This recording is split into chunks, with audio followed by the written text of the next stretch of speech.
নমস্কার, আমি অ্যাস্ট্রোলজার সত্যজিৎ। আজ একটি নতুন বিষয় নিয়ে উপস্থিত হয়েছি। আজকের বিষয় হচ্ছে মীন রাশির মানুষজন কেমন হয়, তাদের কিছু ভালো গুণ, কিছু মন্দ গুণ, এইগুলোই আজকের আলোচনা থাকছে। তার আগে বলে রাখি যে আরো 12টা যে টোটাল রাশি, তার মধ্যে বাকি রাশিগুলোর আলোচনাও এই চ্যানেলের মধ্যেই দেওয়া আছে। আপনারা গিয়ে সেখানে আপনার ব্যক্তিগত রাশি কেমন হয় মানুষ তা সেটা দেখতে পারেন। এবং আপনার যদি কোনো রিলেটিভ বা আত্মীয় স্বজন থাকে মীন রাশির, তারা কি ধরনের মানুষ সেটা এই ভিডিওতে পেয়ে যাবেন। তাই সময় নষ্ট না করে যারা এখনো পর্যন্ত আমার এই চ্যানেলটিকে ফলো করে রাখেননি, অবশ্যই চ্যানেলটি ফলো করে রাখুন। আর যারা ফলো করে রেখেছেন তাদেরকে ধন্যবাদ। চলে আসি মেন আলোচনায়। মীন রাশির মানুষরা, মীন রাশির প্রথমে আমাদেরকে বুঝতে হবে সিম্বলটা কি। মীন রাশির সিম্বল দুটো মাছ দেখবেন এইভাবে রয়েছে।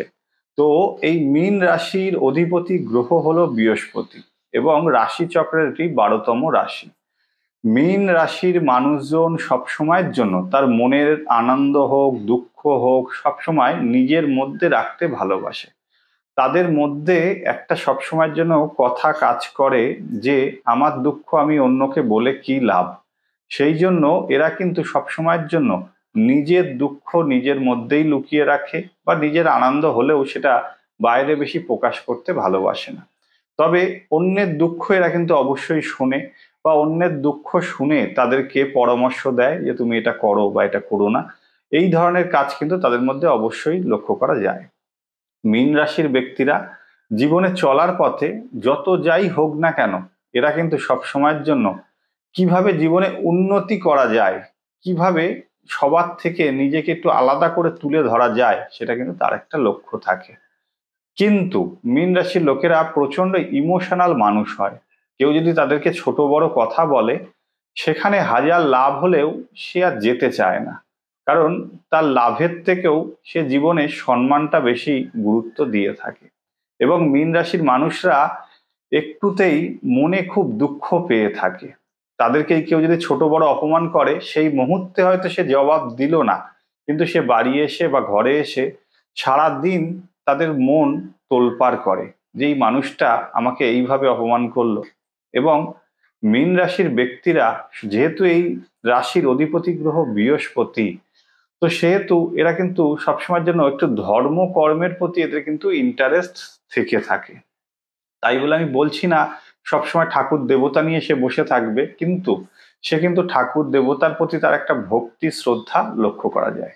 এবং মীন রাশির মানুষরা সবসময় যারা বয়সে বড় তেমন মানুষকে কিন্তু একটা আলাদা রেসপেক্ট দিয়ে থাকে। তার মনের মধ্যে যাই চলুক না কেন, মীন রাশির ব্যক্তিরা কিন্তু সব সময়ের জন্য তার যে অপোনেন্ট যে মানুষটা আছে, সে যাই বয়স হোক তাকে সবসময় রেসপেক্ট দিয়ে চলার চেষ্টা করে। আর মীন রাশির লোকরা সবসময় কোনো কাজ করার আগে কাউকে বলে করতে ভালোবাসে না।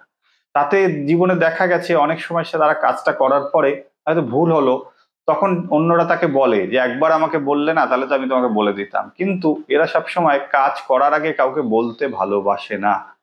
কাজ হয়ে যাওয়ার পরে তারপরেই কিন্তু এরা বলতে ভালোবাসে যে এই কাজটা আমি করেছি, সেটা ভালো হোক বা মন্দ হোক। কারণ এরা জীবনে নতুনত্ব কিছু করার ইচ্ছা সব সময়ের জন্য এদের মাথায় কিন্তু কাজ করে।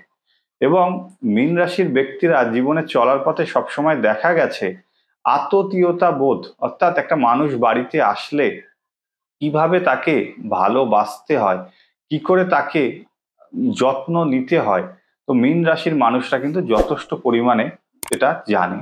কিন্তু মীন রাশির লোক সবসময়ের জন্য যে কোনো ঝগড়া অশান্তি এইসব পরিবেশ থেকে নিজেকে সরিয়ে রাখতে ভালোবাসে। একটা মাছ যেমন জলের মধ্যে চলে গেলে আপনি হুট করে মনে করলেই হাত দিয়ে ধরতে পারবেন